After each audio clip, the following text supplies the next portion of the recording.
Well, hello everyone and welcome along as we head to the virtual Anderstorp, the Scandinavian Raceway for the PCS National Day Trophy 2023. Of course, we've done the Epiphany Day Trophy the last couple of years, and now we return to Scandinavian soil to have this this prestigious event. I'm Lewis McGlade, Cam Rodger is alongside, and I think we're in for a bit of a treat. We've got pros, we've got AMs, and I'm sure we've got a whole lot of racing. Yeah, it's a great car combination on this track as well. So hopefully National Day is going to be a great one. We had an amazing event about 6 months ago at the beginning of the year. So yeah, I'm looking for some more action. Yeah, certainly so. Of course, it is a tricky little track. Anyone who watched the Epiphany Day Trophy back in 2022 will know it. The Anderstorp, the Scandinavian Raceway, however you want to classify it, in Sweden. It is a tricky little test. There's some awkward corners, particularly that final corner. It does cause its fair share of problems, as well as that double hairpin in the middle section where you go through the right-hand hairpin and then through the left as well. It can be a problematic racetrack at the best times, especially in multi-class racing. Of course, they'll get underway in qualifying in a few moments' time, where they'll go into each individual qualifying, AMs and then pros. But this is a circuit which isn't really seen by a majority outside of Scandinavia. Yeah, it's not the most used. It was, I believe, used in more touring cars probably about 10 or 15 years ago now when I was growing up. But for sure, it's not the most used. And as ever, when you get the national drivers coming to us, they will love circuits like this. They'll love racing on home soil. And hopefully we can obviously show a few more viewers a track like this. It is a bit more old school, a bit more narrow in certain places. And you definitely like those tracks that also punish you with the grass and the gravel right on the edge of the track. Let's take a look at the AM category first, the drivers involved in it and the car. They'll be taken to the GT4, the Porsche Cayman GT4. Obviously, not super high power, but it's a fun little car to race, and you can see the AM grid there as well. Emil Jonsson finished on the podium back in the Epiphany Day, as did Rickard Huelholm. So it's a strong grid that have all raced each other, quite a lot of the grid. In fact, I think it's everyone on the grid except Melvin Lindholm raced back in the Epiphany Day Trophy earlier on in the year. Yeah, we definitely recognise a few names around there, and we'll definitely want to see how this car is going to act. Of course, slightly slower cars than what we had at the Epiphany Day as well, but still a very fun car and a very solid car as well. It's going to be one that you're going to have to keep sort of controlled and planted, but it'll definitely give you some really nice, some really nice rewards if you really just nail it and keep it within that limit. And on then to the Pro car, the Pro category, which will not be a GT4. It will in fact be a GT3, the Scandinavian Cup version of the Porsche 911 GT3 Cup. About 100 or so more brake horsepower, a little bit more on the. It's still fairly weighty, but it's still plenty fast enough. And again, taking a look at the entry list, there's a couple of drivers that, for those of you that have joined us in the Epiphany Day Trophy, you'll kind of recognise some of these. Carl Sterner and Philip Sterner are the two that weren't taking part in that event. But then, of course, for me, this is quite a nice story. Morten Bredesen was the AM winner on the Epiphany Day Trophy, is now in the Pro class. I love that. Yeah, it's great to be jumping up there. Obviously, getting probably a bit of confidence from that win in the AM category last time, and especially as they're similar sort of cars, similar sort of level of cars. It was GT3s before. Now this is the GT3 Cup, so definitely quite a similarities in there. So definitely have some confidence coming from that. We'll obviously be taking it into this one. This one, obviously, as you know, Lewis, would be in the Cup class. It's slightly more tricky to drive. Not so many adjustments that you can do around it. So hopefully he can get on top of that and maybe get a double win for the two events this year. Which car do you prefer driving? I mean, I'm more of a GT3 kind of guy. GT4s have always felt a little odd to me. Yeah, GT4 is definitely a bit of a weird one because they're sort of slow, but they're sort of not at the same time. But to be honest, out of these two classes, I'd probably prefer the GT4s. The GT3 is just a very, very weird car because there's a little bit more, how do I say it? Like a little bit more basic and tuned down as such. It doesn't have all the downforce, doesn't have all the stability. It's a very like wiggly car, if you get what I mean. Yeah, I mean, it's fair. I mean, especially around a circuit like this, to be fair, but to be perfectly honest, you probably want to lean a little bit more towards the GT4 with it being such a tight and twisty little track. But nevertheless, jumping into both categories, that's what's going to create the difficulty. That's what's going to create what we absolutely love to see. In about 30 odd seconds, they'll head into qualifying. You can see there is a qualifying session for the AMs, and then the Pro will have the AMs first, and then we'll have the Pro session. They're not split apart between two categories in the qualifying. Sorry, they aren't in the same session. Rather, they are split between the two categories in qualifying, but they're in the same race. They're qualifying just for their own respective grid. I don't know who's going to come out on top, but I do kind of like the idea. You know, maybe Rickard Wehrholm coming up one position short of victory back in the AM category in the Epiphany Day Trophy. Maybe it's his time to step up and maybe take a pole position, maybe take a victory. Oh yeah, it is. It's always a more tricky one when you come into these sort of more one-off races, because you don't necessarily get used to how a driver is going to act, and maybe the certain pressures are either more or less on certain drivers as well. But as you say, they got the sort of exclusive qualifying sessions. They'll have only themselves to worry about on the track. They don't have to worry about either a faster or slower class sort of getting involved, so they can just focus purely on finding some space on the track for themselves. And it's definitely going to be somewhat crucial in certain areas, especially the middle part of this lap where you've got all those hairpin sequence of corners. That's really going to be the place that you don't want to be stuck behind someone, because you're going to be losing quite a bit of time. Certainly so. Well, qualifying for the AM category has just got underway, and so very shortly we'll be seeing the racing or qualifying action around here. Like you say, it's a fun little track. This is on that back stretch, which, to be fair, I think this is where we're going to see the most of the overtaking. You go out onto this extremely wide bit of road, to be perfectly honest, with everything tightens down. You go into this right-hand kink, and I think starts to tighten up, and this is where you enter going towards it, go through a right-hander here, and then a right-hander after this, down towards that right-hand hairpin into left-hand hairpin sequence. It's a little too fast, that right-hander at the end of the backstretch for a big dive bomb, but trust me, you will see some pretty big sends through there, especially when it comes to going past lap traffic. Yeah, it's a huge straight as well before that, so you're going to be seeing quite a bit of slipstream, and I think actually that's going to be the biggest overtaking opportunity, but you've got to make it work. It's not the it's not the hardest break. It's all the cars are already going off into the grass, coming on to their warm-up laps, of course. That's probably going to be the biggest part. These hairpins as well, through the Grand Prix curve and then the Opel curve as well. These are going to be some of the more stable parts of the track, I would say. You're not going to be necessarily trying to overtake, but you definitely be staying close to your opponent before coming into this was effectively the final corner. Massively long right hand. They're going to be pushing on that front left tire, definitely in the camber in the corner though, so you've got to keep it pretty low, and then just hoping to have a good lap time when you get to the very final corner just now.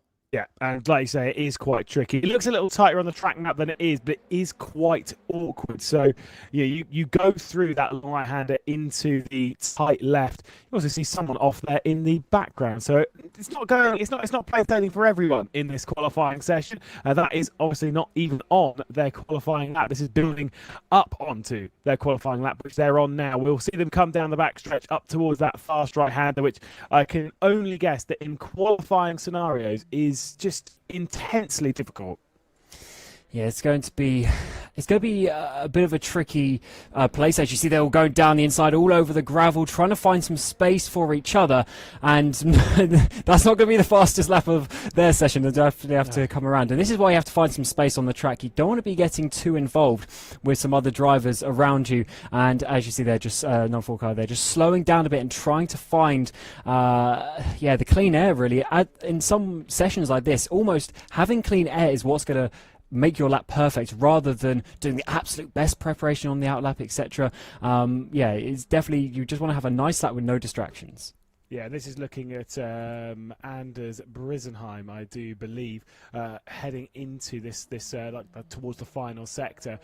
They're all, as far as I can see, for the most part, all in different liveries. So that's generally quite a good sign. You know me, when everyone starts driving around in the same livery, it's very easy to confuse idiot commentators, much like myself. But Brisenheim then coming into that final sector, I believe just ahead of them is Anders Brentzen as well. So we're going to get a couple of lap times onto the board, the first lap times of the session. And yes, I know it says 26 minutes at the top. That's because the first 15 minutes of the session is for the AMs, or 14 really, and then the last section is for the pro drivers. So across the line, the first lap times coming onto the board, a 1:43.296 being that of what Bredesen set, but then Lattinen sets a 40.5.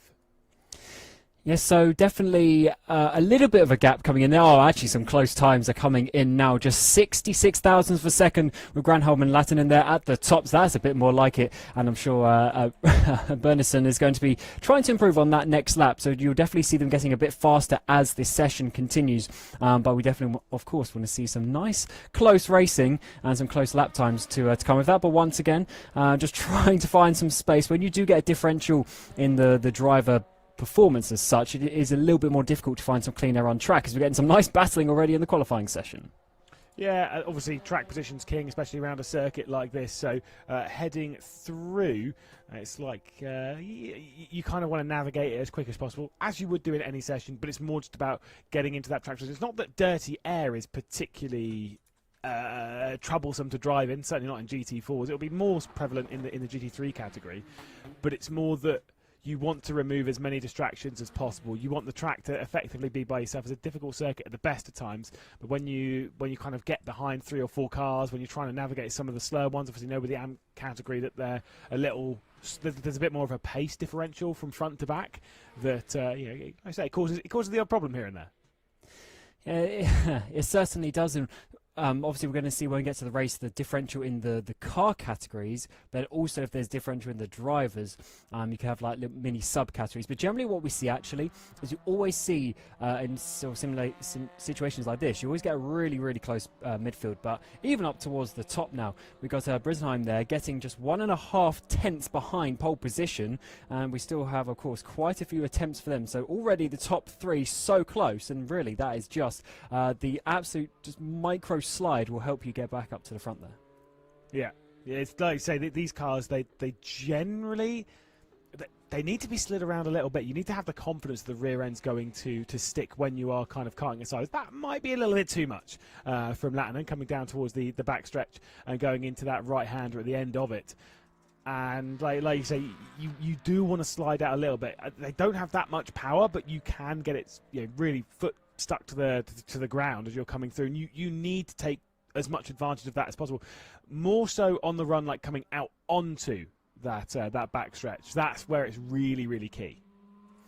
Yeah, that's where you're going to be carrying the speed. So you've got to be getting basically every last thousandth of a second, because you carry that momentum all the way down the straight. And even this front straightaway, you need a little bit of momentum here and there for that one, as well as Granholm goes across the line to start another lap. Let's see if he can get that. Just small improvement, 66 thousandths as well. I mean, it's just such a short period of time, that is. And it's actually a fairly long track around here, so you'll be able to find that just by doing the ever so slight different line around certain corners. And of course with what's that, about 7 or 8 minutes left in this session, they'll definitely have enough time for a few more go-arounds, as Brandholm there just getting very tight into that inside apex, getting a bit wide on the outside, as we're already seeing a huge improvement there from Brisenheim, a 39.3 to go 1.2 seconds quicker, starting to show the pace. Yeah, both Brisenheims then going up towards the front row. Anders ahead of Martin. That's a bit more like it, 39.316. It is an extremely short circuit, but as we come through this section here up towards one of the hairpins, this incredibly banked hairpin. Oh, really? It's not. I do quite like the hairpins around here. They are quite banked. They are quite tight. They are quite testing as they head through that section. Yeah, it's definitely one of those ones where you need that little bit of patience coming through there. Sometimes you don't want to be overcooking it, and this is also a corner as well. There's a massively long right-hander. It's sort of a corner where you have to think about the exit in some ways. If you take so much speed, you're just going to be understeering wide, going way too high up the bank, because you've got to keep it really tight here for the final corner. So it is one of those tracks where you have to think maybe a corner or so ahead before you use it, and you definitely have to be that little bit more calm. As we're getting Granholm to the front, he goes up there as well by almost 4 tenths. So yeah, the pace is really ramping up as we're getting closer to the end of the session. Already the times by those setting the lap times earlier in the session are looking a little bit slow. Yeah, certainly so. That 38.9, much more like it. Like I say, we're starting to see some speed build up as we head into the final sort of 5-6 minutes of the session, down towards turn 2 at Norra, as they'll head through that right-hander, clipping the curb quite nicely on the inside as Andres Granholm up towards turn 3 as well, and then onto this slight shoot up towards the hairpin. Like I said, this is where we're going to see that overtaking. I do have to say, and I get the feeling that some of this is going to be decided through the lap traffic. We're yet to see times from quite a few of the heavier hitters within this session, including runner-up in the Epiphany Day Trophy, Rickard Huerholm, who I believe is coming down into turn 2 now on a lap time. Weird to have seen no lap time from Huerholm so far. Yeah, maybe just waiting a little bit longer in the session, maybe just having a couple of issues, not quite able to get out at the beginning of the race, or beginning of the session I should say, but definitely I would say out on track now, trying to get a bit of a warm-up, trying to get in the rhythm, and sometimes you do only need one lap. You don't always need to have multiple laps if you're able to just turn it on. It's definitely a little bit of a skill that you need to have as a driver. In the qualifying sessions, is to be able to just almost do that one-lap wonder. Some drivers, if you need to take 5-6 laps to build up to it, sometimes you get out of the rhythm, you get knocked off by a little bit of a mistake, and then you have to start all over again. So let's see if he can smash it with pretty much just a single lap or so towards the end of this session. I've got to say, not exactly, I don't want to be too harsh, not exactly looking quick coming into turn 7 now at the carousel. Just kind of wasn't really taking too much of the track limits coming out of the double hairpin sequence, and you can kind of see this not hooking it into the apex, into the final corner. It is not looking particularly comfortable for Rickard Huerholm, who will cross the line. Is this actually a lap time onto the board? It is not. I think that's because I did think that there might have been an abuse of track limits coming through Norra. That car, by the way, that has pulled away in this session, that is Anders Brisenheim. So that is the gap that's been pulled out to the driver that's presently second within this session. And that's concerning for a driver that was probably coming into this thinking maybe this is the chance to get one over. It's not the Epiphany Day Trophy, but it is the National Day Trophy. And it's still a race that they all want to win for sure. I remember, coming into the Epiphany Day at the beginning of the year. That was my first experience with the Porsche Club Sweden, and definitely they were competitive drivers out there, and that is what you like to see as always. And when you get competitive drivers, you don't want to be losing. And Huerholm there just getting actually a little bit, it was a bit tighter of a line than I was expecting on the entry of that corner. We'll see if he does it again, coming into what is effectively a duplicate corner just in the other direction. Yeah, keeps it a little bit tight, doesn't use absolutely all of the road, all of the speed potentially, but still not the worst first sector in the world. Let's see how this second sector is looking as well. Yeah, actually a little bit off, so this isn't going to be up towards the front, so maybe not quite 100% comfortable with the car as it stands. No, I mean, look at the gap that was left on the right-hand side coming into Hansen up towards the carousel now.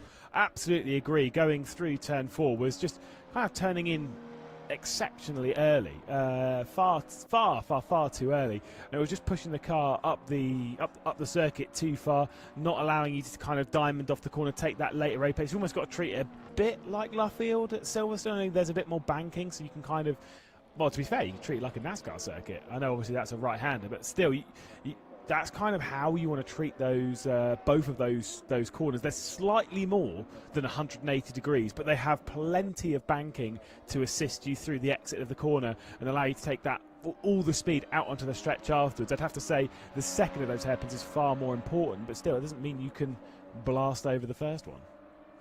Yeah, definitely need some smart driving, I'd say, to nail a lap. Oh, Carlson there sliding the rear end through the final corner and up towards the line. Is he going to be able to make any sort of improvement from that 5th place? Looks like he's going to be staying there in 5th. I think does just about have enough time for one more lap. Even if he can nail this one, definitely be able to make an improvement. As Brisenheim there goes up into 3rd place. That is Martin of the 2 Brisenheims, and is making some improvements. And once again, just 1.5 tenths covering the top 3. So we're definitely looking to have a really tight battle for this podium today.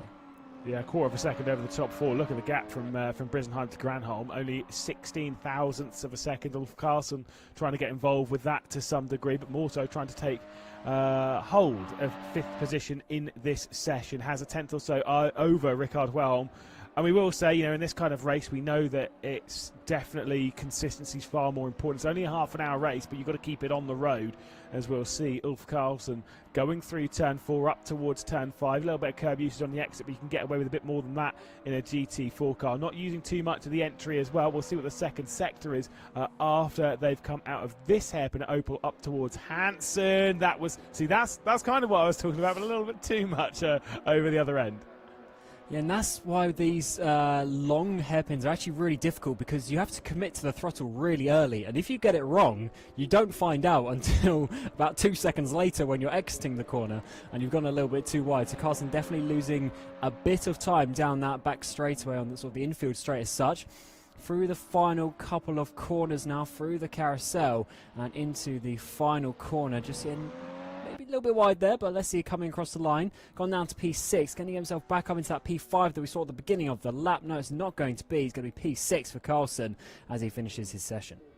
So yeah, Wilhelm up inside the top 5. Nearly a second off, but onto the final lap, was building up to it. First sector, about a 10th up on Granholm's time. Is he starting to compete, starting to use the track correctly now? Look at that entrance as they head into Opel, just about hooking up that curb beautifully on the inside out, a little bit too wide though, and let's see what Wilhelm can do as we head down this mid-stretch up towards this final sector, going through the left-hander at Hansen up towards the carousel. See how close that one is, just mounting the curb nicely.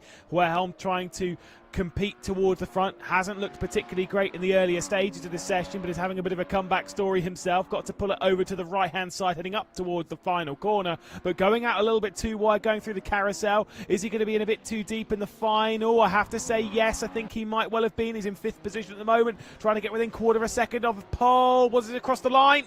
It is only 5th. A decent improvement, but you got to say his run through the carousel is what cost him their session over for the AMs.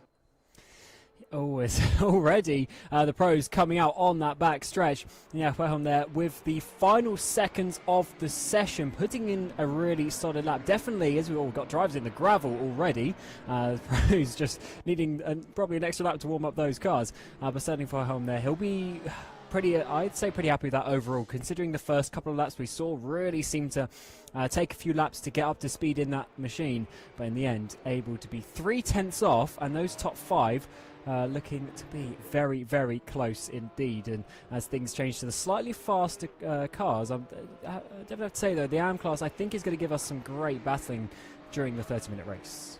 Yeah, to have 5 drivers in 3/10 of a second around here, yes, I know it's not a particularly long circuit, but still it's around about 100 seconds for those GT4 cars, but that is what it is. We've got one of the 2 newer drivers when it comes to those that haven't taken part in the Epiphany Day Trophy of 2023.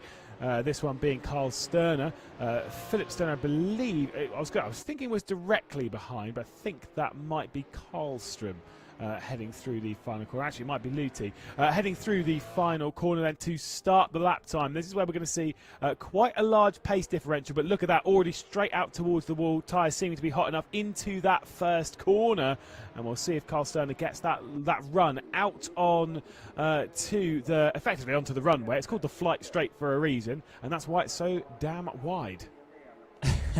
Yeah, it's also weird though, because it sort of kinks on and off. You don't have the corner on the runway itself. Taxi runway, mate. Yeah, it's pretty massive.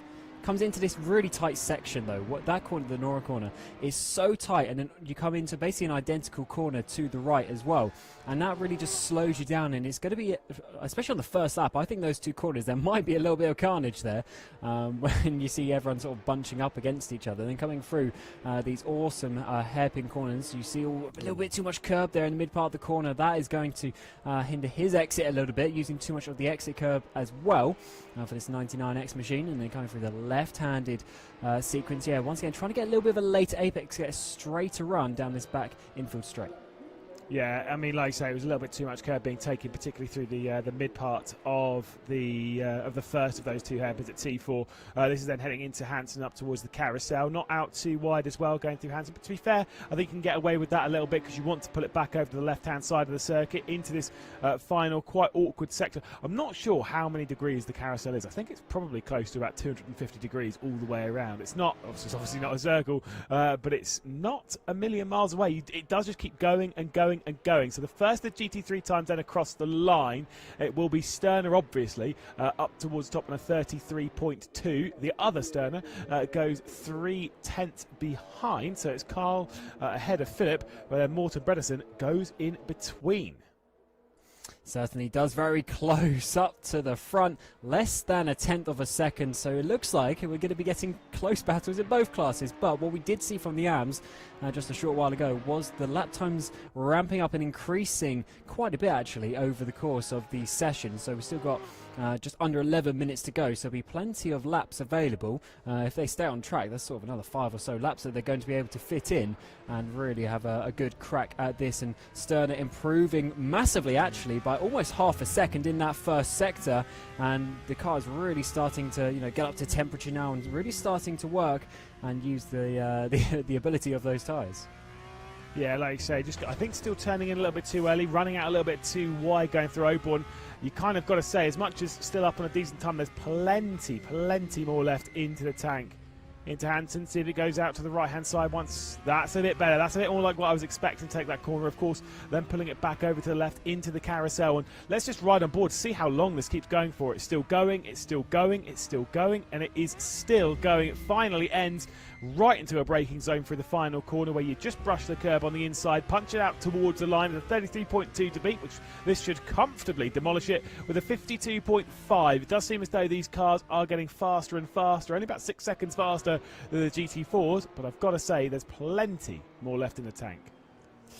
Yeah, there certainly is, and that is looking very nice. They're staying close between the top three as well, even as they are improving. As Rickton there is in 5th place as it stands, about 2.5 seconds off, but definitely did a couple of personal bests on that previous lap, so maybe just getting into it as well. And it's definitely, it's a sort of a type of, really, it's actually the Trek and car both put together that you really have to get a bit of a rhythm around. They're both slightly unusual, a little bit unique in many ways, and therefore you have to be getting comfortable with it just to push it that little bit more, maybe slide the rear end a little bit in certain corners and not understeer or try and do the racing line so you don't understeer it so much. And again, personal best in that first sector, getting the run out down towards the Grand Prix curve and trying to find the right line, trying to find the right minimum speed through the corners to obviously hold it down. And once again using quite a late apex there. They're seeming to all like that around these couple of corners. Yeah, I think it's to do with the downforce and speed of the car. You want to make the most of it and then get on that power really early, hooking for the final apex, diamonding the corner, basically treating it like it's got 2 apexes, despite just being one curve. Per Rickton through the middle sector, 1.2 seconds off. Got to be said, the top 3 in this session at the moment, yes, they're not separated by very much, but also none of them have taken part in, as I'll say that, Sterner's just set a 32.2 and gone plenty clear of Phil Sterner and Bredesen. The top 3, though, are they've not taken part in the pro category in the Epiphany Day Trophy earlier this year. Obviously, Bredesen took part in the AM category, but they're blowing the rest of them out of the water at the moment. Yeah, they certainly are, and it's especially that gap to Lucy down the bottom. I mean, the top guys really showing some nice speed, and they're going to be absolutely loving that one. It just shows you how you can. It is possible, especially in the sim.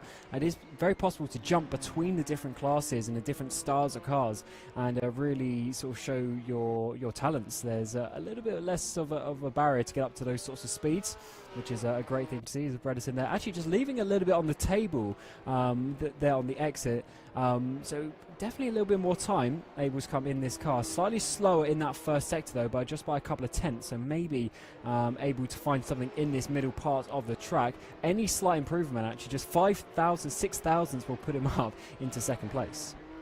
Yeah, I think probably just using this lap to see what time's actually out there available on the circuit, because that first sector being 1/4 of a second off, you're not really going to find too much improvement. Yes, finding a little bit of time in the 2nd sector, going green in that, improving on a personal best, heading through Hansen and up towards that final complex. Like I say, Bredesen's looking strong in this session. I know 6/10 off of pole, but I've got to say there's plenty more left in it. Stabs of the throttle heading through the carousel up towards the final corner. See if it's going to hook it into that apex quite nicely. Some movement in the session. Carl Sterner once again improves, 32.144. Karlström goes to 4th and Morten Bredesen across the line. It will be a movement up into second, just about a tenth and a bit of a second. But we know, even just by looking at that, there's plenty more of time in the tank. But Carl Sterner, look at how strong that lap time is. Yeah, it just keeps improving lap after lap, a couple of tenths here and there over the course of the last 3 laps. Seems like they're basically staying out for pretty much a multiple lap run, even maybe to the end of the session. It just seems the car gets faster and faster as we got someone off there. I think there was loads of gravel and dust being put off on the red cars. I think that was Philip Sterner maybe being spun around. Interesting place actually, because it was sort of in between those corners, so maybe spun up the rears on the exit and stayed off to the right hand side. He's Nora having a good lap. Is that tough? Is that I'll gonna allow work? it. I'll allow it. Okay. Well, we're going to drop that a few times on this broadcast. That's an absolute clanger if ever I've heard one. But obviously going into the corner of Nora, like you say, just making a little bit of a mistake, a bit of a hash brown of it. But still, there is Nicholas Lilia going fast in the first section, just dropping off a little bit. I know the first section was basically just one corner, but still, it's one important corner and one kind of tricky corner, to be perfectly honest, through that long right-hander. But the top 3 have a decent gap to those behind. Got to be saying, this is looking at the moment with 5 minutes left in the qualifying session. I know it's only a half-hour race. The race hasn't even started yet, but it does at the moment seem like it's going to be that to lose of Carl Sterner, who's not even out in the session at the moment. Yeah, he's obviously just sitting in pit lane, looking pretty happy as Bredesen made a bit of an improvement. Kolstrom overtook Modin for 4th place as well, and Lilia just a couple of tenths off Modin, so still some moves to be had as Luther gets put back as Richten improves, goes up into that 7th place. There's a tenth of a second between them. There's also improvements once again from Modin going back up into 4th place, so loads of times coming in and loads of places being swapped, so it seems like the longer you stay out, the faster you get. And you need to be on track at the right times. That is a big slide on the rear there from Lilia. Definitely pushing that car. Yeah, and pushing it to its limit. Which, to be fair, like I said, well, where I was talking about the GT4s, how you do sometimes kind of want to lean on them a little bit. You do want to be on the throttle nice and early. You do want to push it through the corner a little bit with your right foot. These are not like that. That big rear wing. You want to keep that car effectively as glued to the road as possible, but at the end of the day, Porsche's got the engine in the back. You do, they do naturally slide a little bit through the corner, just with where that weight is comparatively to the centre of mass of the car. Per Richten into that corner at Opel, going through turn 5, and once again up towards Hansen. I mean, this could be a decent improvement, but unless there's going to be a healthy final sector, you've got to say Richten's lap time here is probably going to stay in 7th. I don't suspect he's going to challenge Lilia's time for 6th at the moment.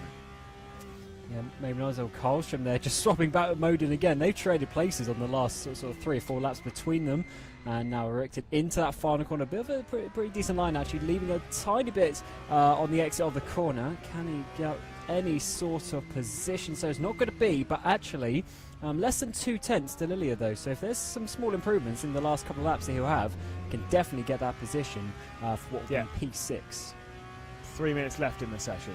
3 minutes left. These are the times where your grip on the wheel becomes that little bit stronger. Your focus in the session becomes that little bit more. I mean, what was your mentality like when you used to drive? I'm talking as if you're retired. What was it like when you were in the qualifying sessions like this and you kind of keeping focused? I mean, it's tense, isn't it? It's definitely difficult. I did find, sort of as we're seeing here, even just naturally, you get a little bit faster every single lap, but it definitely helps if you start putting in a couple of solid laps. It really gives you that confidence to push in the later ones, because at least you have a solid lap on the board, so there's a little bit less pressure on you, and then of course you get the confidence just to move the car around the road a little bit.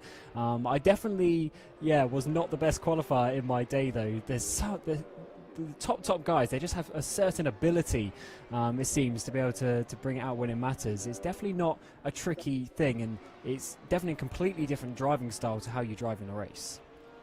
I've got to say, I used to intentionally do a slower lap time to start the session, slower than what I could do, right? Bank lap, get it onto the board. Not saying like slow, but I'm saying like 2-3 tenths off of what I knew I could do, and then I'd build on that and then build on that. As much as you've done all this practice, there's something about a qualifying session that you've got to treat it slightly differently, and by building on that, even through a qualifying session, there was a season that I did. And I'm not trying to, be like, oh my god, I'm so great because, well, there's a reason I'm in the commentary booth.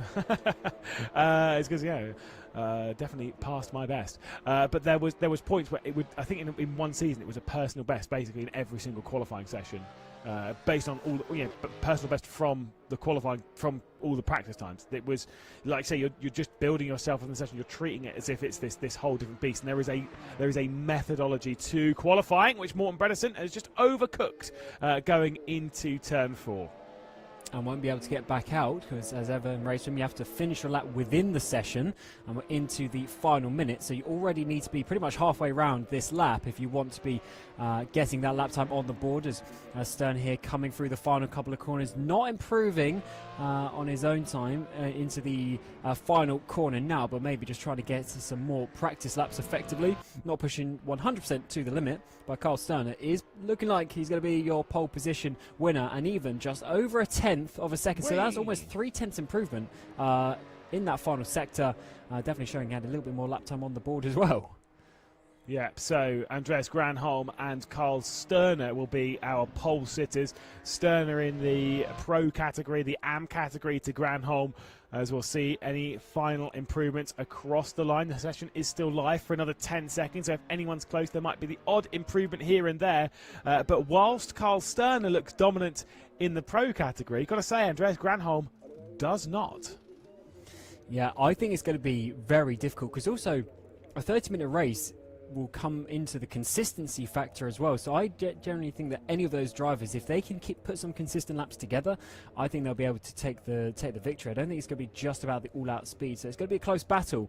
And as ever, you're going to be having to use a little bit of racecraft and a little bit of sort of driving theory when it comes into winning this race. It's not going to be the easiest place to overtake because of the lack of sort of hairpin corners, sort of like tight hairpin corners. But there's definitely going to be places where you can get through, and if you can sneak past, it will definitely be a very important move for your race. Now, very quickly, before we get into this, we've got a couple of seconds left to go. Lap traffic's going to be a problem around here, right? I would say so. The difference between the cars wasn't massive, but it was enough that if you're in that pro category and you get stuck behind one of the AMs for a couple of corners, you're really going to be losing a good couple of seconds, and that could be, the all-important factor in some of these battles. Certainly so. Well, as you can see, I'm Lewis McGlade. Cameron Rodger is the commentator alongside me here as we get ready for the PCS National Day Trophy of 2023. Both the classes will take to the grid, and that short race down towards the first corner will see Carl Sterner on pole position in the pro category, Andreas Granholm on pole position in the AM category, and we are racing here at Anderstorp. It's a great start from our leader, almost a bit 3 wide coming down into that first corner as Karlstrom was taking a bit of a look side by side for second as Bredesen's trying to fend off Philip Sterner. And in the AM category, Granholm fending off Brisenheim. It's a better start for the top 2 in the AM category, and they're starting to pull away from the rest of the contingent. Side by side in towards the braking zone at the Nora curve on the first lap. Oh, one car's had a massive incident going off. Hopefully no contact. Rolling over the racetrack. That was insane. Christopher Moden up and over and over and over again as it's 3 wide here. Coming out onto the backstretch, it's chaos in the National Day Trophy. That was an intense start, and obviously just making some sort of interesting error on the brakes and not able to slow down the car. And of course, once you go on the grass, it's not flat, so obviously hit a bit of a dip, flip the car over. Absolutely massive way to start this National Day Trophy, and I mean, I don't think I've seen an incident like that in quite a long time. Well, I mean, actually, we saw one on Sunday, to be perfectly honest. One of the old RaceRoom drivers, Moritz Lerner, decided to fire one down the inside at Monza in quite spectacular fashion. That said, there was no rolling on that occasion on a Sunday afternoon. There was certainly on this one, and you've got to be said, Christopher Moden, by the way, I don't think he's out of the race. I think he's still going. Fair play. No, he's still on track. That's amazing. Get the car back on all fours. Yeah, brush it off. We'll be all right. And it's fair. It's a 30-minute race, so anything can happen to the others. I'm surprised he's able perfect. To... Oh, yeah. Car is in perfect condition. Hopefully, he's able to actually continue at some decent paces. The car already spun around there. We saw some dust being flown up in front of Modin. There was a car off off camera, off the track as well. Hopefully they'll be able to continue, just like Moden. It'll be interesting for Moden to come back, because he's now having to overtake some of the Cayman GT4s, effectively for position on the track as well. Yeah, I think that one backwards might have been Melvin Lindholm, could have been Ulf Karlsson, as Brisenheim a little bit too deep there into Norro, got to be said. And we're looking at Brisenheim here behind Huerholm, who finds himself once again in podium positions. It was a little bit too deep in the foreground from Granholm. There is Brisenheim coming through and in the lead of the AM category. It's a little bit spaced up, and you can see there in the background, there is Christopher Moden working his way through. Of course, oh, the race leader though, Brisenheim's gone round. What has happened here? Brisenheim round, Granholm out wide, and Rickard Huerholm is going to take the race lead. I wonder if Granholm was just a little bit surprised by that, and to be fair, the track was almost a little bit blocked, but the number 66 machine is going to be loving that one, as they've got a Moden coming through, of course, the faster Cup car category coming up the inside of them, and that is a huge moment there for Huerholm, getting up towards the front, and will be able to hold on to this quite nicely, although he's definitely going to be losing a little bit of time there with the Cup cars coming through, and there's going to be side by side around the carousel maybe. Yeah, almost lost the race lead once again back to Granholm. That has been a crazy start in the AM category. Almost there was oil down on the track, but that's another thing on RaceRoom. I have no idea. I was about to make a comment about how cars obviously can't take damage when upside down, and that's how Christopher Moden's found himself back into 8th position overall and clearing away from the AM contingent. But we've got 4. Well, really, we'll say 3 for the race lead. We've got Huerholm, we've got Granholm, and we've got Brisenheim as well. Lattinen's not too far away. That's out too wide, though, from Huerholm, and that will be the race lead switching once again. The AM category has had a race lead switch, I think, 4 times in 2 laps. And Brisenheim's going to be coming for this second place as well. He's got a good run. Oh, Whoa. that's a bit of squeezing on this back straight as we get down towards the braking zone. So Martin Brisenheim just backs out of that one, and just showing that Huerholm is going to be, fighting for this one. Does miss the apex a little bit once again, so maybe not 100% confident with the cars we were saying in that qualifying session as he goes wide. Brisenheim comes up the inside, side by side on the exit, but he still manages to hold on to that second place. I kind of wonder if this is down to tyre temperature, because it did take Rickard Huerholm a few laps to actually get up to speed in the qualifying session, and once he did, there was plenty of pace in it. Once for the 3rd consecutive corner, I mean, you could genuinely fit an entire GT4 between him and the apex. Huerholm is starting to struggle a little bit, and Granholm's taking full advantage, pulling out 21 seconds off the race lead, pulling out about 1.5 seconds over these two as Huerholm continues to struggle. Yeah, that's interesting to see that gap grow to almost 1.5 seconds already. A huge send down the inside from Brisenheim. That was massively later on the brakes. I think is almost letting him go, but that was definitely a bit surprising. And I wonder if that was him braking too late or Huerholm braking too early. Seemed a mixture of the both, actually.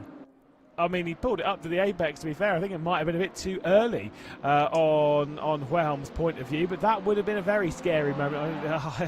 I've got not many words for that. That was quite the send. We'll see if Brisenheim's going to look to the outside of T1. He's got to work his way through fairly soon. And I think what he's feeling, I think there's a little bit of stress here for Brisenheim, because he's seeing the race lead pulling away right now. Granholm now, approaching the margin of 2 seconds over the rest of the AM contingent. Meanwhile, in the pro category, it is a sterner 1-2. Carl ahead of Philip, and it's looking fairly comfortable for the pair of those, as we'll see if Huerholm can hook it up to the apex here. Certainly does. And as you said in the qualifying, definitely got faster lap after lap, so that's not going to be good for Brisenheim. Knowing that the car ahead of you is going to be getting faster potentially, if that is a bit of a factor for Huerholm. And coming now down in towards this right-handed hairpin that saw all sorts of carnage just a couple of laps ago. They are able to get through once again, and it looks like Brisenheim isn't quite able to put so much pressure on this lap, so I definitely think it was just an odd lap there for Huerholm. He's definitely up to the speed that he needs to, so Brisenheim needs to try and calm down a little bit himself, get into that pace and try and battle for the second position. But as you say, Granholm up ahead is now 2.5 seconds. He's pretty much in clear air and cruising at the moment. Yeah, these two making a bit of a mess, a bit of a meal of particularly the second of those hairpins at Opel into the carousel now.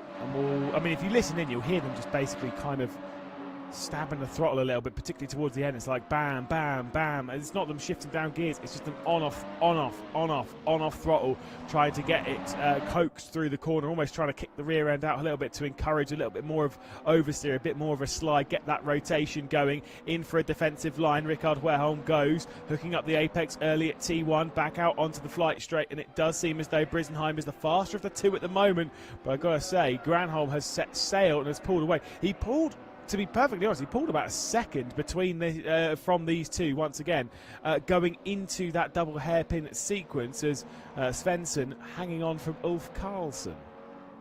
Yeah, Karlsson having a couple of wobbles in the qualifying session, now trying to get himself up a position there a bit lower down. But we come back to the Cup category that we haven't looked at for a few laps. They were a bit stable in some of their positions, but they're now starting to close up, especially with the drivers a little bit further back there as we're going side by side once again. Karlsson getting that move down under the brakes and actually making it work pretty nicely. Sent it down the inside there, and he's got himself up into P6 in class. And in the background, we've also got Zach Berntsen getting close behind as well. So a little bit of a three-way battle here.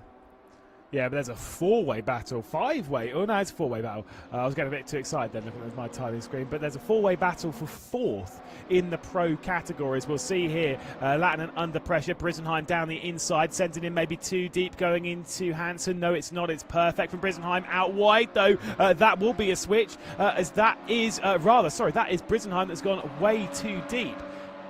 I'm very confused by what I've just seen. That's fine. It's because there's two Brisenheims. That's I just look at again, idiot commentators. It was Anders Brisenheim making the move. It was Martin Brisenheim going straight on. As we've got quite a few family names being shared out here on the grid.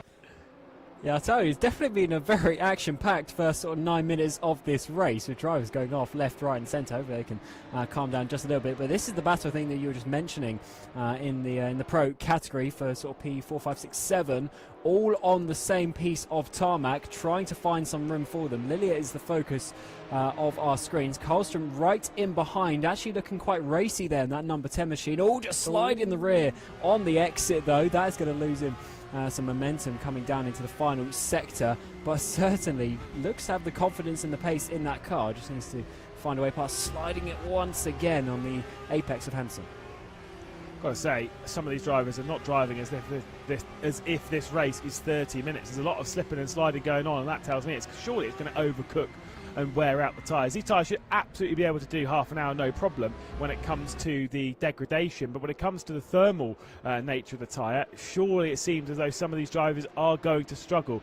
You can see Christopher Moden in the background closing in on this group. Again, having a bit of a slide through the final corner. He's 4 seconds off at the moment. I think he's closing in on this group, you know. I definitely think it will by the end of this race if they keep battling like this, because as you battle you always lose a little bit of time because you're not doing the most efficient racing lines or braking zones around the track, as Lilia gets pretty close actually in the braking zone, but actually that's a little bit too deep there. And side by side coming up towards the second of the right-handers, 3 cars almost touching each other, 3-1, it's going to be a mix, and oh, that's going to be a spin for Lilia. Contact on the exit of the corner, and unfortunately he's going to be dropping down another place to P8. Yeah, that is a big shame for Lilia. Just a little bit of contact. Now that means Christopher Moden's moved up into P7. It's still quite tight in the battle for the final spot inside the top 5. Matthias Karlström's going to send it down the inside. There's contact between the two as it's Per Richten that's going up wide and is pushed out of the way going into Opel. And it will be Matthias Karlström up inside the top 5. This is proper elbows out racing. I mean, you were saying that touring cars goes racing around here, or used to anyway. And it certainly seems as though that's the case now. Yeah, very aggressive driving. 2 places in 3 corners there for Karlström, but that was contact on both of the overtakes, so take that how you will, but that 10 machine certainly looking pretty fast and pretty racy, which is what we like to see. At least, and now trying to get up in towards P4, just about a second between him and Luthi, and that is really the battle that they're going to be looking at, because the top 3 in the pro category have absolutely romped away with it. Over 10 seconds, about 11 seconds, 12 seconds the gap between Bredesen and Luthi there for P3 and 4, so Karlström has this 1 car ahead to be focusing on. Yeah, Certainly so.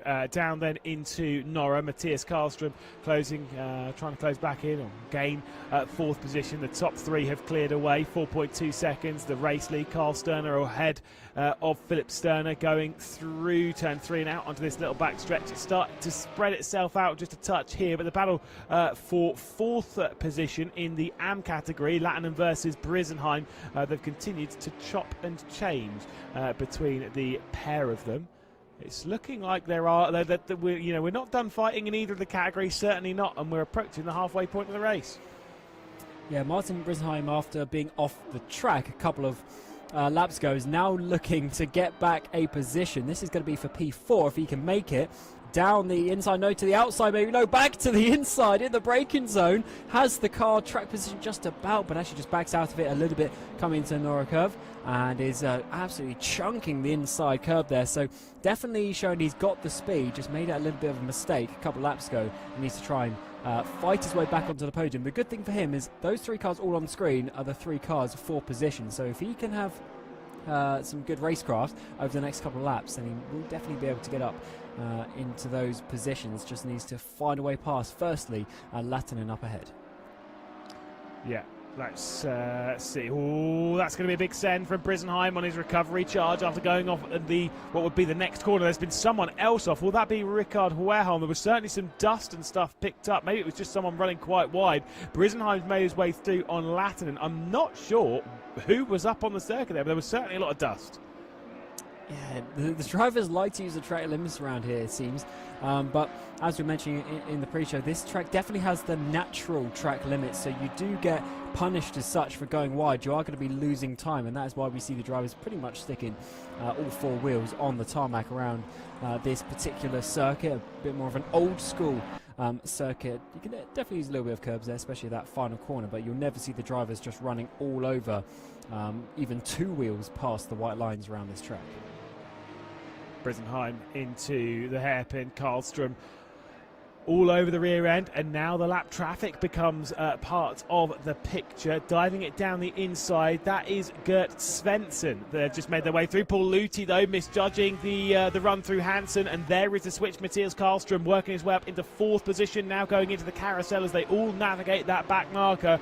But there is only 11 seconds more on the road before they start navigating the majority of that mid-pack. Of course, Svensson is down in 16th position overall, is a little bit down in class, but now they'll start to close up. They'll start to have to deal with that lap traffic, and it will kind of come fairly thick and fast. And once they've cleared it, they'll probably only see the lap traffic once more in this race, to be perfectly honest. Yeah, it looks like, if they've lapped them sort of once in 15 minutes, then another 15 minutes will probably put another lap on them, as Sterner is really stretching his legs at the front. 5.5 seconds, and even then the top three have spread out a little bit. But that battle from 4th place down to 8th in the pro category is still so close. I guess Lilly has dropped off a bit, but even then, an amazing midfield battle. Moden coming back up, Karlström making some aggressive moves. It's certainly been a nice entertaining first half of this race, but let's see what Sterner is going to do in the final second half of this race. Is he going to be able to hold on to that? Is he going to make some mistakes, or is he just comfortable out the front? We'll have to see. Yeah, here is, like I say, your race leader, who does just look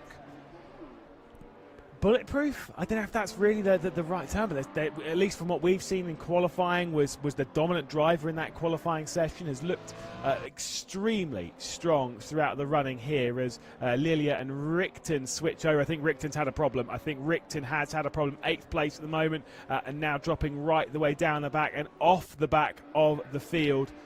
So I think Per Richten might well have some very serious issues throughout this race. It does mean, by the way, Christopher Moden, oh my goodness me, it's built up as well. Anders Brentson, and I think that might have been Ulf Carlson that's the one off in the background, as some of these pro cars are navigating them. They were backwards at the final corner. Is that between them, or is that with some assistance from the other category?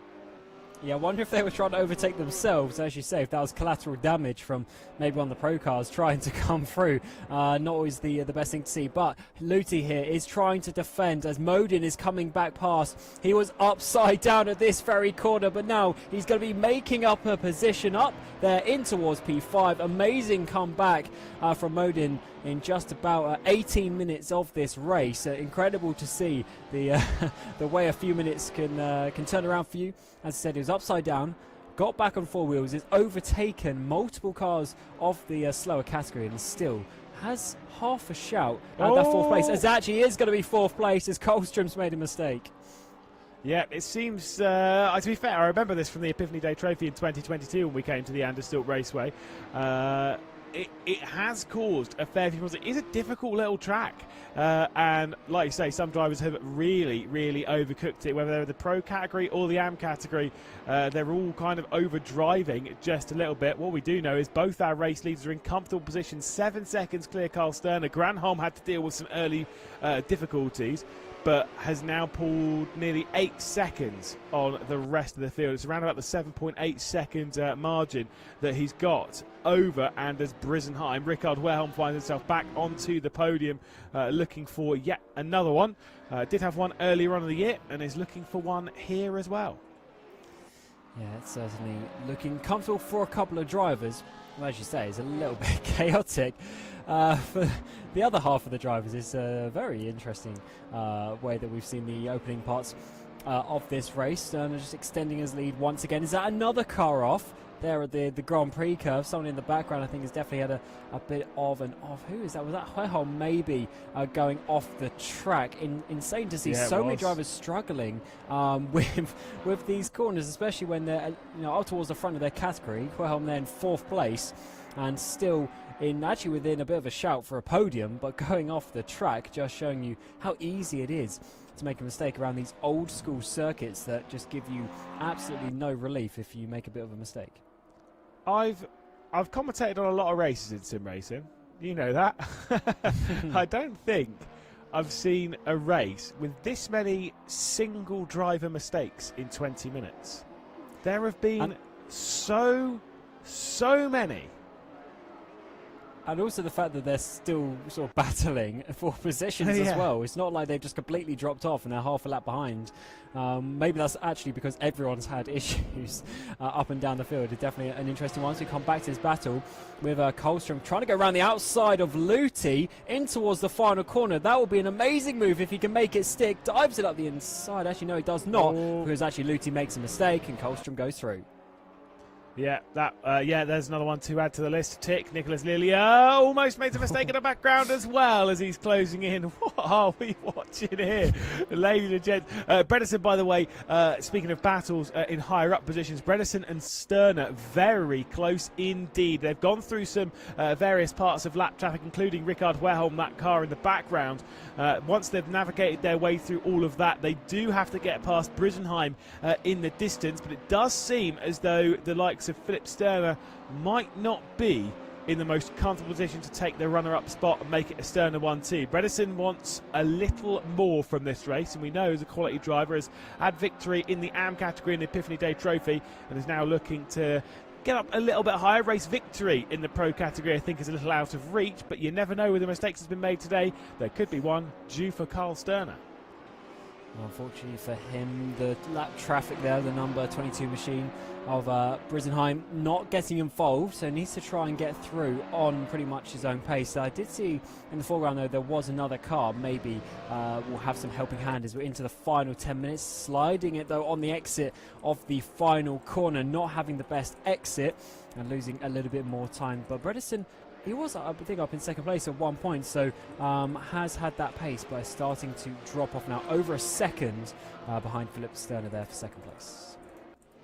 Yeah, well, as we look at Lilia right now, Luthi's just ahead, and the battle is close. This is the battle for 6th position. Just down the road is Karlström, and again, there are some tight fights And I get the feeling that some of these are going to last up to the line. With only 9 minutes left to go in the race, there's only a handful of laps looking towards the sort of 6 or 7 lap region, depending on where Sterner is on the racetrack.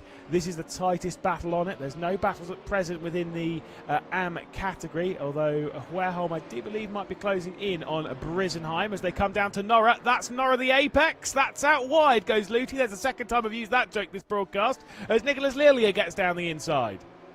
And makes it stick. Goes a little bit wide himself though, so actually coming back maybe. No, he's able to hold on to it in towards this Grand Prix curve and just actually making the apex, because we have seen quite a few cars go off, but certainly interesting battles here as Anderstorp, as Lilia there goes up into 6th place. Lucy was in 5th, I believe, yeah, at one point, but started to drop down a little bit over the course of this second part of the race, coming towards 8 minutes now, so about 4, a little bit more than that, maybe about 5-6 laps left for these drivers, so still some more opportunities for them to obviously have these battles. But as it stands, Lilia is looking the strongest of these two. The issue is with that battle and everything, they've dropped off Kolstrom for that top 5, so that might be the only battle they're really looking at in the final stages of this race. But Granholm, he's leading the way quite comfortably too. Yeah, obviously just being navigated by lap traffic, including that of our overall race leader. That is Carl Sterner ahead. That is the race leader of the Pro category, getting past the race leader of the AM category. It's the last time they will see each other this race. We guess, unless there's any mistake from Carl Sterner, that might open up the door for Andreas Granholm to come back through. Yes, I know it's not for race position, but still, that will be the only way they'll see each other. These two drivers have been absolutely phenomenal this afternoon, although you can see there a real visualisation of the gap between Carl and Philip Sterner. Carl Sterner just basically being seen on the edge of shot, and then Philip Sterner all the way in the background. I did see someone kicking up a little bit of dust in the background there going through the Norra curve. There is Philip Sterner, who has resisted the pressure from Morten Bredesen, who now begins to struggle. And guess where there's a battle? Nicholas Lilia versus Per Richten in the final position in the Pro category. There might be in a battle for the wooden spoon, but still, I think it's a thrilling fight regardless. Yeah, Lilia's just been going backwards and backwards. That's another place gone now, as they've dropped off Luthi quite a bit. So maybe Lilia's made a mistake actually on this previous lap, because yeah, it's almost about 8 seconds now to Luthi. So definitely some mistakes have happened, and actually maybe he was involved in that contact, because it was actually a Latinen who's also dropped way back in the GT4 category. Both of those, as Brisenheim, also multiple cars here having issues on this lap. Yeah, there's a lot of cars coming into pit lane. Oh my goodness, there's Lilia having another slide. I've seen that a few times. Yeah, there's a few drivers coming into pit lane, I do believe. Brisenheim being one of them. Maybe they've not got enough fuel to make the race. I don't know. There could be these kind of problems for some. 6 minutes left in. I don't believe they're required to make a mandatory pit stop, or am I going crazy? They're not, are they? Yeah, I don't believe so, because generally when we have that icon on the screen that turns red and green. But yeah, I'm not sure. Brisenheim also went through pretty fast there, so I don't think he's... I don't know, that was a bit of a weird one, because I don't think he's served anything from that, unless he's got some random penalty coming in at some point. But it's a bit of a shame for him, because that's really dropped him off, that battle for the podium, as he's way too far behind Huerholm to even think about it in the final 5 minutes of this race. So definitely a tricky race it's been for Brisenheim. It's not been the one that he would have wanted, really batting towards the lead on the first couple of laps. And so Rickard Huerholm finds himself back in yet another podium position. I was concerned in qualifying, because I was thinking there is absolutely no way on this earth this driver is fighting for a podium this afternoon. And yet still found that little bit of pace through the end of qualifying, put himself inside the top 5, and now finds himself on the podium. Other drivers have fallen off, but as long as you can keep it on the road, to be fair, I say other drivers have fallen off. Rickard Huerholm has also fallen off the road at one point and still finds himself in 3rd position as he comes through the final corner. 4.5 minutes left in the race.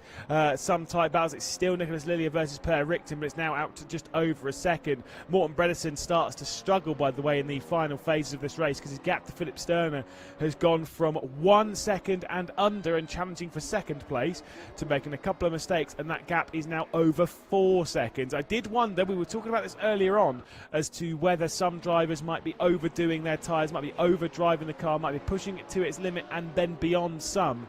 And I think that's exactly what we're seeing. It is quite a difficult circuit, and you know, particularly on the rear end of the car, we've seen a few drivers struggling to stop the cars from sliding on the exit of corners, which obviously you can get away with in qualifying. You certainly can't in the race, though, Cam. Yeah, when you're doing it for 30 odd minutes, you have to be looking after those, because it's basically your average pace that you want to look at over the race, not just your fastest lap, not just your fastest 3 laps even. It's got to be that consistent pace that we were mentioning earlier, and that's why we said if you've got a consistent race car, then you will be looking better towards the end. And obviously Bredesen started to drop off, maybe making a couple of mistakes, and when you start to lose this amount of time, it's probably going to be about 5 seconds by the time we get to the end of the race, and that is a lot of time, which is basically just being lost because of the possibly over pushing in this middle, or that middle part of the race, and maybe just losing the tyres as he gets through. A couple of the lapped traffic cars now, one of the cars there actually going off again. Yeah, I think that's because Anders Bredesen has a lot of damage. I don't know if you noticed it, but Morten Bredesen absolutely slapped someone's bonnet out of the way, and you can see how much damage is on Bredsen's car in the background. So there's clearly been something. Gert Svensson then up into a slightly higher position of 5th. Is it in category? I can't count. It is 5th. Okay, I can count. It's fine. I can read names and then put numbers to them. But moving up a position in category then. And so something very clearly significant has happened to Bredesen, because that's the state that I would have thought Christopher Moden's car would be in right now, not in 4th place. He's also missing a headlight, I think that is. The front left headlight is out on that one, so definitely had a huge front end shunt at some point. And even though we were mentioning how the track limits are quite harsh around here, the walls are still quite far away, so I wonder what he's hit to be able to have that amount of damage. But the speed certainly seems okay. He's very close to Svensson up ahead, it looks like. So that battle for what will be P5 is definitely on in the final couple of laps of this race. As actually that is going to be it, side by side already, coming up towards the carousel, and that's going to be the position. Maybe not, because the two make contact. 4 out of 10 driving there. That was not ideal from Bredesen and Svensson. And there's hitting I think it's an invisible wall there as they'll rejoin the circuit. They're almost making contact with each other again, as here comes Ulf Karlsson, and there goes Ulf Karlsson out wide, almost into the pit lane, rejoins it back into the, oh my goodness, oh that was very close with the number 10 that belongs to Matthias Karlström. This is turning into chaos at the moment. Gert Svensson out wide, there's another spin, that's Rickard Hueholm coming through. Try and keep on top of this, Cam. What is going on?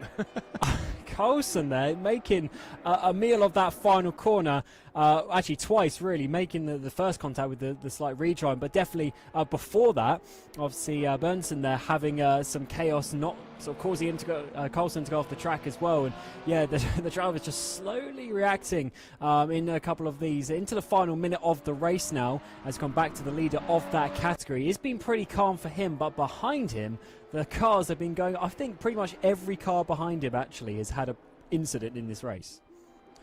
Oh, I think most cars in this race have had some form of incident. This driver certainly has not. Carl Stern has been fantastic on the penultimate traversal of the carousel, coming down into the final corner. 34 seconds left on the clock.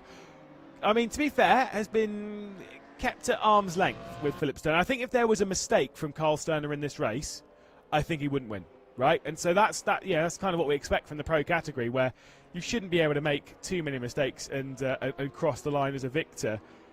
But with there only being 6 seconds, that 6 seconds gap, by the way, has not really changed very much. I think getting into the rhythm in the early stage has been difficult for some of these drivers, but they have found their way into it just about as they head onto the straight as the runway, just for one last time.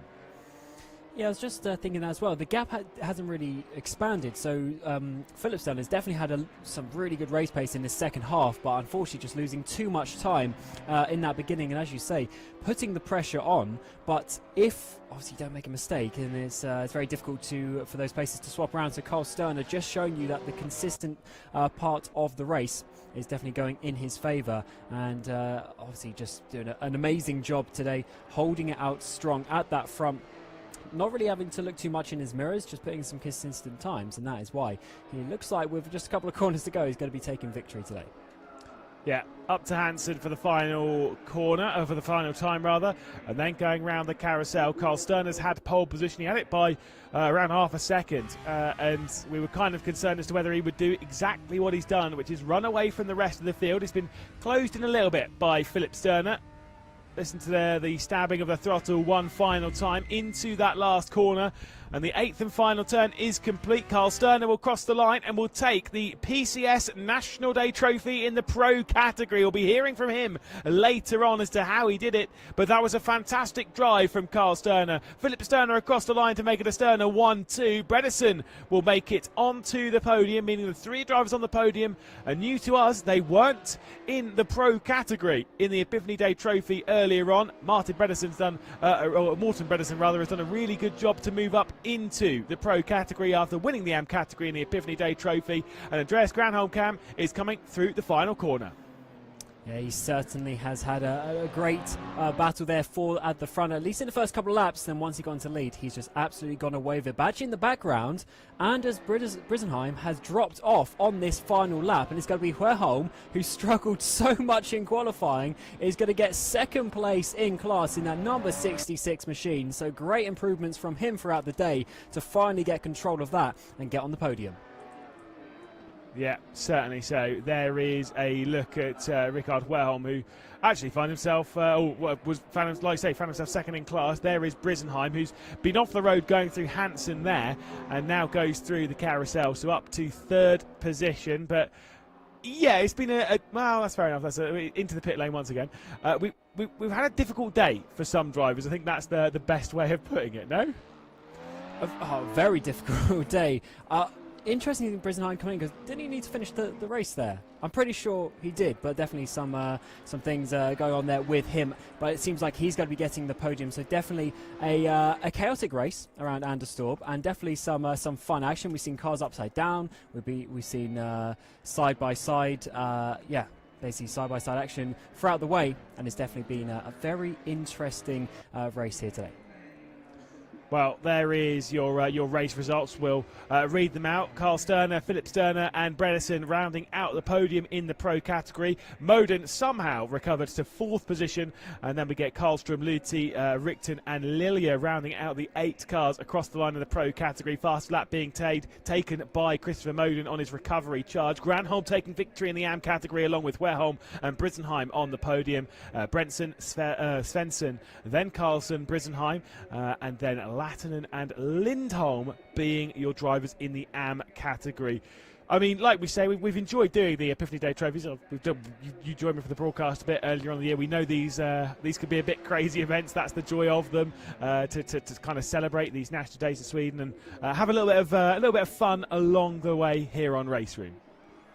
Yeah, it's certainly a great format. It's a very tricky car and track combination as well, so definitely is not the easiest one for the drivers to step into, but that obviously makes it, as you say, quite a bit of fun. I'm sure the drivers would have learned a lot about the racing around here, and hopefully we'll take that into future races with the Porsche Club Sweden as well. So certainly an awesome one, and interesting though to see just on the left and right side of the screen, it wasn't Sturner getting the fastest lap, it was Moden. So even after being upside down, Moden managed to get obviously the fastest lap, and just showing you that even when you have issues at the beginning part of a race, you can certainly have some fun at the end of it.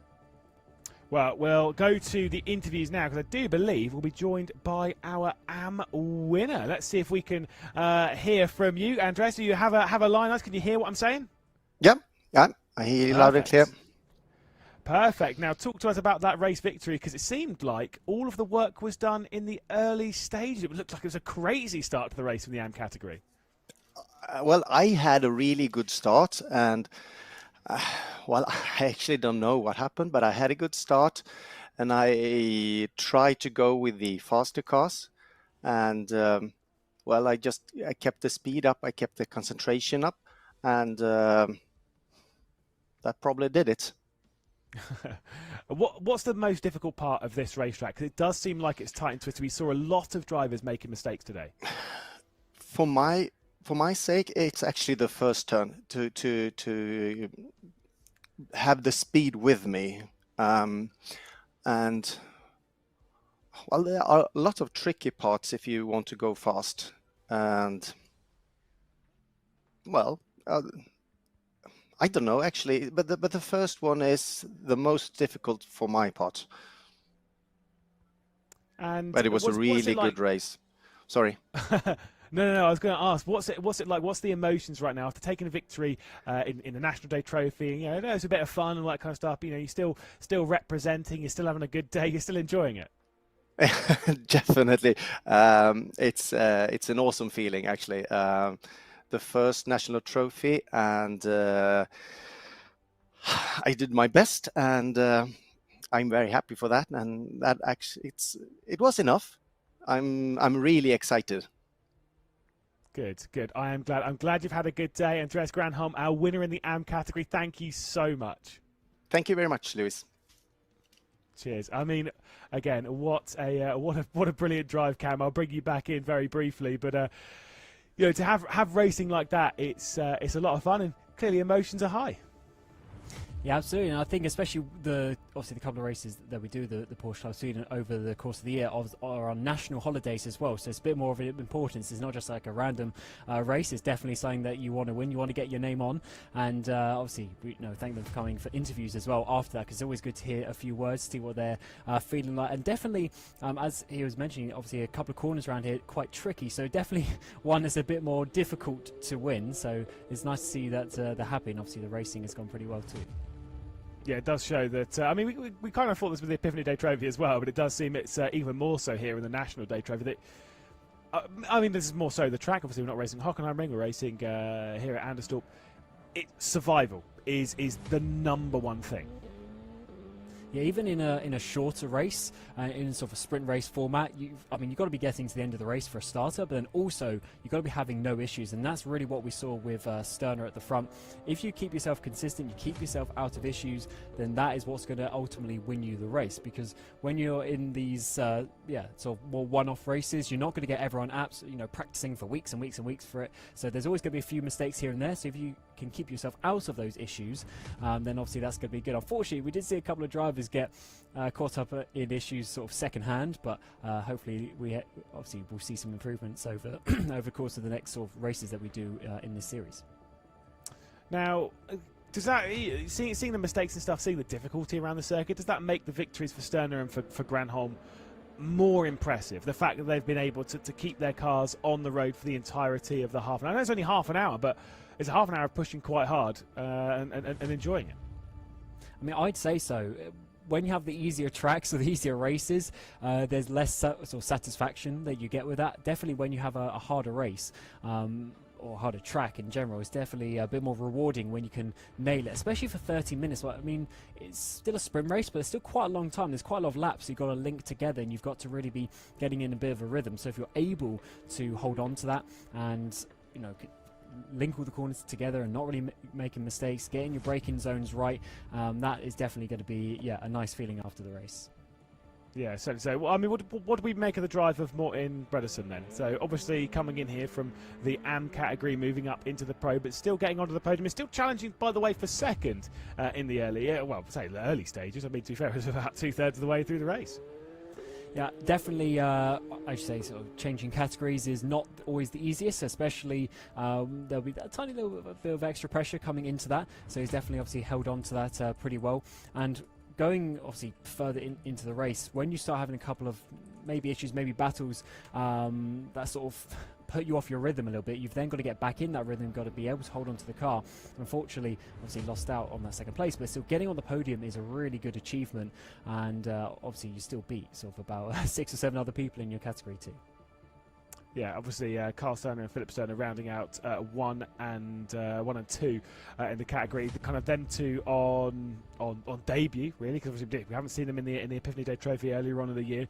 So for those two as well, it means that we've got a brand new podium. Hopefully we'll see some of the other ones returning from the Epiphany Day Trophy. We can see a little bit more of more battles in future, especially when we move into 2024. It's always a fun little event. By the way, we are just waiting for Carl Sterner to join, so we can have a little bit of an interview with our Pro class winner, because it's always a little bit of fun. Like you said, we did just catch up with that AM class winner there, so it's nice to have kind of both ways.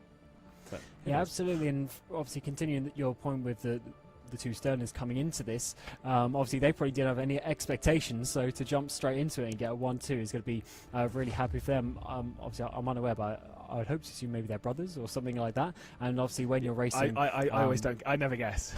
I never guess, but I'm kind of hoping that they're going to be related in some way. Because if they are brothers, that would be awesome to get, to get on the podium together. But it was a little bit more of a fight for Philip. But definitely, Carl just had it absolutely sorted. So hopefully, we see them come back and maybe try and help some of the others improve and get a little bit closer racing when we come and do another event like this. Carl just looked strong from qualifying. Like I said, I mean, we said it in the qualifying session that effectively it looked like when you've got half a second of a gap over the rest of the field, it's effectively is yours to lose even in the qualifying session, even though qualifying in the race is very, very different. It was kind of like, even from qualifying, you're looking at it being like, yeah, you've surely got to win it. Now, that's got to add a lot of pressure onto your shoulders, right? Yeah, definitely. When you have that little bit of a gap in the qualifying session, obviously it adds a little bit of confidence, but also, as you say, it adds the pressure. So then, especially going into the first lap, when you've got the other cars sort of battling around you, you sort of in the back of your head, you've got to be thinking, oh, I don't want to lose this, because you've got it in the bag. But he certainly managed to sort of hold on to that quite nicely. And once he got that lead, we saw mentioning he got that 5-second gap fairly quickly in the first sort of 10 laps of the race. It did then sort of stabilize, but at that point he had it completely under control. So he definitely has some good experience, or maybe being towards the front of races, because being able to hold on to that and sort of control the gap is really, a bit of a skill that you have to learn with experience over the years.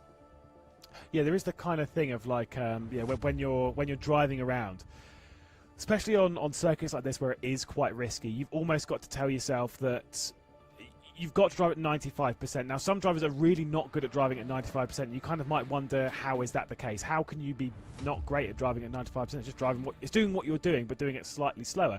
The thing is that motorsport, as we all know, is a rhythm-based thing. You get into the rhythm of the car, with the circuit, with what's going on with the race, and that's what kind of brings you into it. And it's whatever percentage that you're pushing at, that's where your rhythm is. Most drivers, for most people, obviously it's 100%.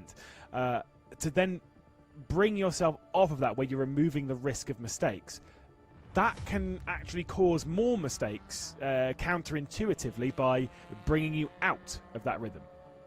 Yeah, I guess it's sort of how to do with your concentration works as well, because when you're 100% focused, you're pushing to the limit, you're using all of your concentration, all of your awareness to keep that car on the track. When you start toning it down a bit, you start thinking, oh, it's easy, you start relaxing a little bit, and you don't have quite full control. I mean, we saw quite a few drivers struggling with the rear ends of these cars, so when you're driving like that, you have to have the car just on the limit. You got to have that feel, and if you don't quite stay alert enough to react to those snaps on the steering wheel, then of course you're going to be making mistakes and spinning. So definitely keeping concentrated. However you find that, for most drivers, it is basically just driving and pushing, but however you can stay inside that concentration space, that is definitely what's going to help you. And I definitely think with especially Sterner, I think that's what we saw over the course of the race, was just able to hold that on, and not just a 5-lap sprint race. He's definitely able to hold it on for sort of 20 or so laps. Yeah, I've got to say, by the way, I hope we use this circuit more often. Not just, by the way, I know, because it's been in RaceRoom for a little while now, not just in various sort of Swedish stuff. I want to see it raced in loads of things. I've always quite liked Anderstorp, Scandinavian Raceway, whatever you want to call it.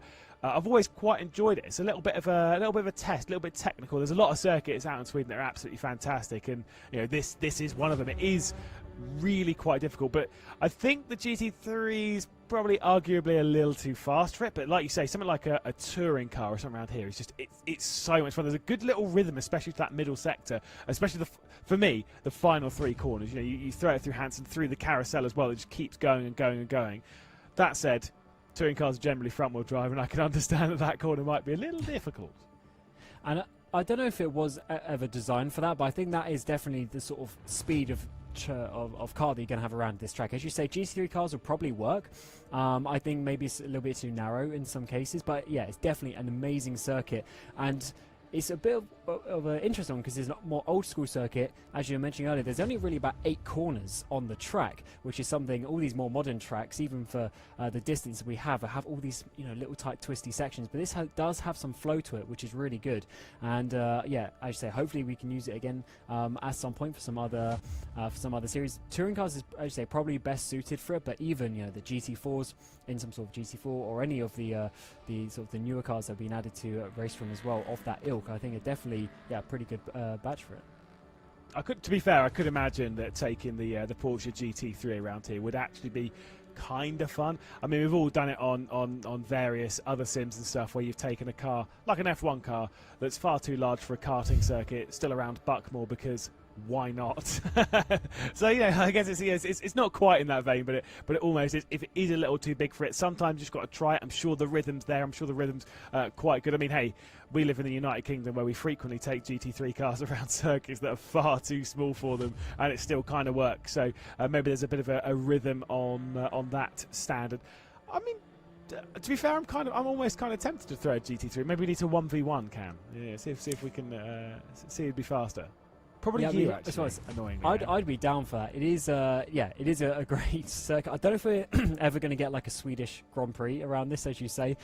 Maybe cars of that ilk are a little bit too fast, but certainly for some more, I guess, sprint racing action around this type of track, it is good because even though it is quite tight, as we saw, it's so easy to make mistakes that the battles and the action actually comes quite naturally to it.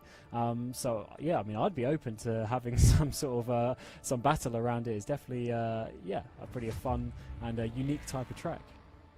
And just again, by the way, for those of you that might well have unmuted now, we are trying to wait for Carl Sterner to join our pro category winner so that we can maybe have a little bit of a chat with him and see where things are going and how mentality works. I do believe, though, we might have a little bit of a technical issue there. I know, obviously, we did have our AM winner join us a little bit earlier on, and obviously, massive thanks to them. But it's a little difficult that we might not be able to catch up with our pro winner.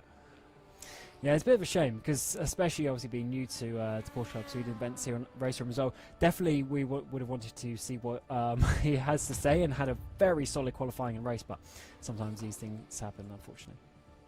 Yeah, certainly so. I mean, okay, I'm going to ask you a quick question then.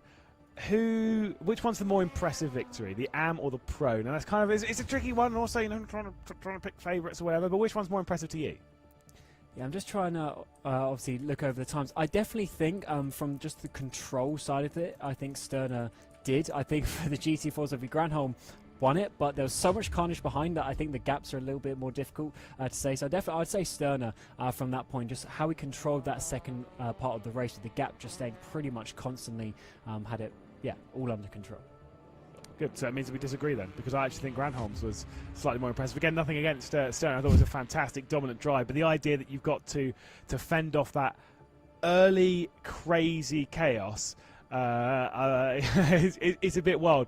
Although I will say, I still think driver of the day might well be. Surely, there's no doubt here. Surely it has to be Moden. After being upside down going into turn 2, to have risen his way through and brought his way up the order, that was very impressive.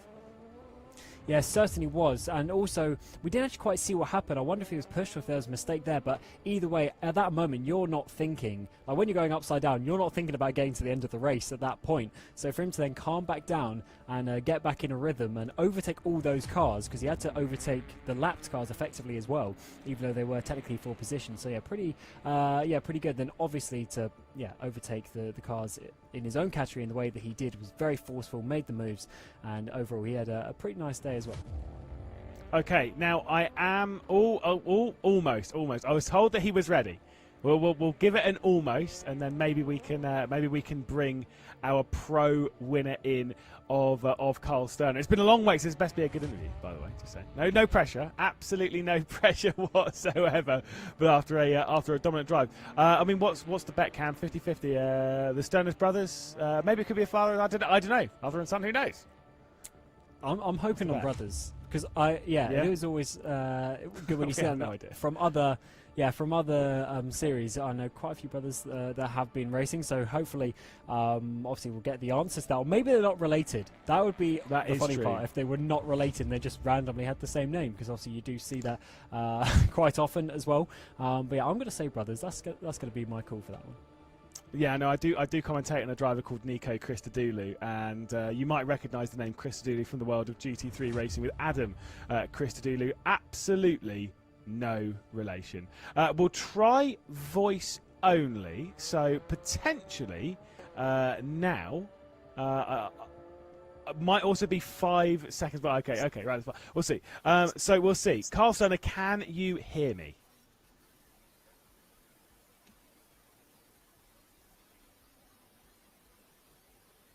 I think the answer's no to that one. It was worth a go, but we'll just give him a second, see if there's anything else that can possibly be changed here, and we'll try once more. Carl, can you hear me?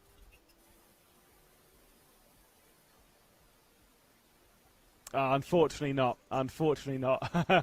I think we might have to bring Cam back into this one, but yeah, sadly we're not being able to hear Carl Stoner. I think I can hear his microphone, but I'm not 100% sure. Cam, can you hear me? Absolutely, yeah. It's it is a shame when you can't get an interview sometimes from the victors of these races, because you always want to hear their you always want to hear their thoughts. But as I said, these things happen, technical issues, and it's certainly been a great race for him either way, and hopefully we see him again, maybe at Epiphany Day 2024. Yeah, well, thank you to Carl Stoner for at least trying. It was worth a go, but no, unfortunately, cannot hear us. We've not even got the camera.